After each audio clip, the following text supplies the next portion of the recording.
Okay, so today I'm going to start playing a game that was just released the other day, Legend of Grimrock. Now this is a kickback to an old school game, very old school game. I've only ever played one game like this before, and that was on the Super Nintendo. I have sort of good and bad memories of that game. I remember playing through it and it was fun at the time, but I wasn't really in the mindset of this sort of game. I don't remember how involved that game was. I just remember I got to a point where I couldn't get past, so I traded the game in after killing all my characters and chucking them down a hole. But we won't get into that. This game looks really interesting. I've seen a few clips of it, and premises: you're in this dungeon, you're sentenced for some crimes, and then in order to free yourself you have to get out of the dungeon, past all the nasty creatures that I'm sure lay in wait. I've been wanting to play this sort of game for a little while.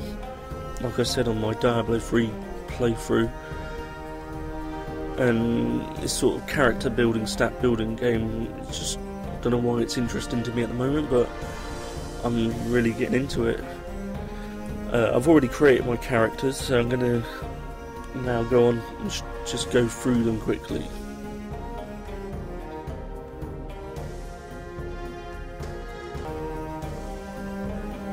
Okay, so I've already started and I've created my characters that I want.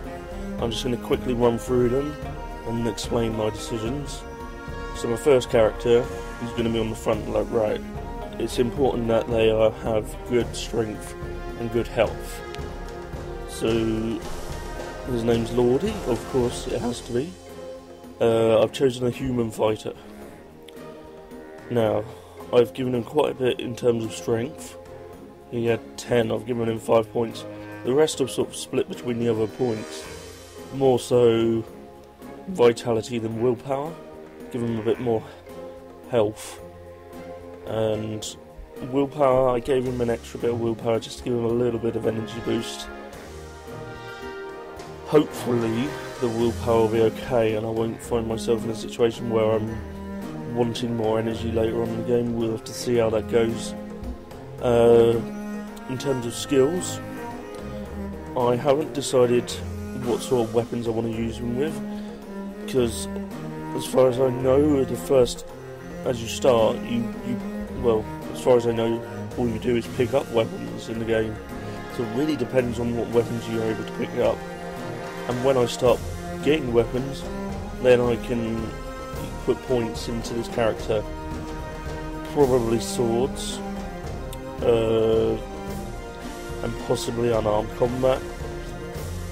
Probably unarmed combat to start off with, but I decided not to go for that. I decided to put 2 in each of these to get the perks that you get at level 2, +1 strength and +1 protection. In terms of traits, again, he's in the front row. I want him to have health, so I've given him tough and aggressive. So tough gives him +15 health, and aggressive gives him +4 attack power. And he's obviously going to be on the front row, so I want him to be strong, good health, good defense. I may have to look at evasion and things like that in the future. I'm not sure if any of these skills are, I think athletics maybe. I'm not sure if you can get more traits as you level up. I would think so, so I'm possibly going to look at evasions at some point. Also doesn't have a lot of resistance to anything, so that's something we'll look at. My next character, Gorka. Everyone else I've randomly generated their names. Again, he's on the front row. He's a Minotaur. They're good in strength, not so good in dexterity and willpower. I have put some points into those, a few points into strength, and a few points into vitality. Hopefully then they won't be underpowered in terms of dexterity and willpower, but we'll see. I was more focused on getting his health up. His energy, I don't know, it depends what sort of, obviously, I don't know in terms of abilities what uses up energy yet, but I'm hoping that that's going to be okay. His health is around about the same, so in those levels those two are about the same. This one's he's slightly stronger.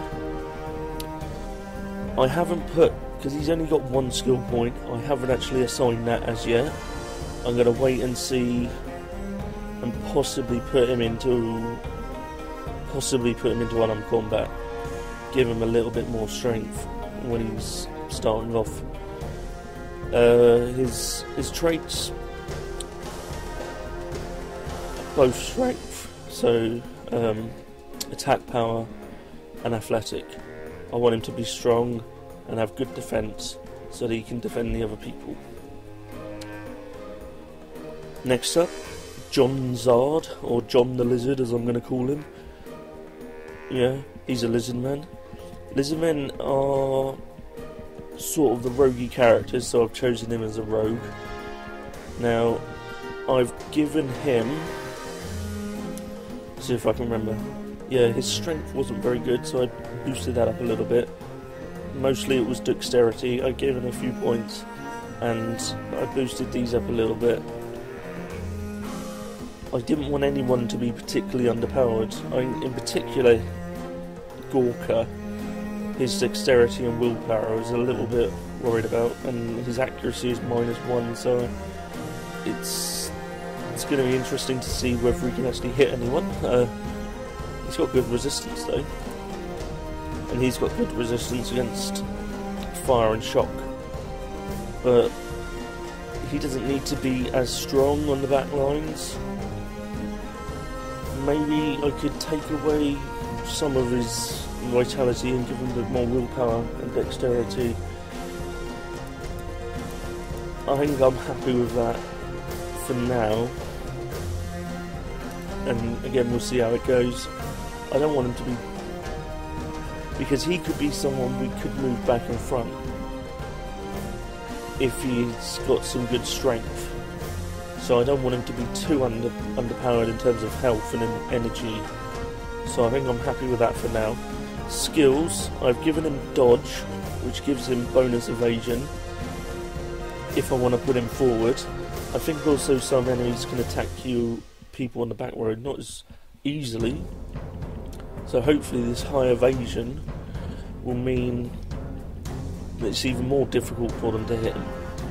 He's got another 1 skill point, which I'm going to wait and see what sort of weapons we can pick up for him, whether we get him a bow or some sort of throwing weapon, throwing knives or something. I ain't going to bother with unarmed combat at the moment or anything like that, because he's mostly going to stay at the back, but I am interested in assassination because it's got reach attack, so you can use melee weapons from the back. That is going to be crucial later on. I've given him tough, again to give him plus health, and agile, because he's going to be an agile character, needs to be, so giving him a bit more of a dexterity boost, so I didn't have to worry about dexterity over here and I could assign him other places. My last guy, Idolf, Gandalf's brother. Well, if Gandalf... Anyway, I'm a bit worried about his health. It's very low. He's insectoid mage. They tend to be more aimed towards that sort of character. Obviously lots of points in the willpower. Not really necessary for strength, although not being able to carry a lot is a bit of a worry. I'm wondering whether to take a point out of dexterity and put it into vitality to give him a bit more health. I think I will do that actually. That just a little bit more health, and hopefully that will boost his health up a little bit. I'm not worried about his strength getting up too high. Willpower is the main thing because he's going to be a magic user. Now in terms of skills, I haven't assigned anything as yet. I will probably do that when I get into the game, because I'm not really sure which way to go. Actually, yeah, I'm going to put 2 points into spellcraft, get myself that 1 point of willpower, and then I'll look, because I don't really know what sort of magic helps in which sort of areas. Obviously he's a magic user, so I want energy, so I've given him aura, and to boost his evasion, because he's got low health, I've given him evasive as well. I'm hoping this is going to be a good choice, but we'll see how it goes. I'm looking forward to getting into this game now, so let's take it away. You can spend, I'm sure you can spend the skill points, because you must earn more as you level up, so I'm not worried about that. I'll be quiet for this bit so you can enjoy it.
Okay, so just pause it for a quick second. Hopefully you grasp the story. The 4 characters I just created are 4 prisoners. They've been sent to Grimrock, essentially a prison, and once they're inside Grimrock, they're absolved of all their crimes. So, in order to be now free, they obviously have to escape the prison, which is a good premise for the game. It sort of fits into the whole dungeon theme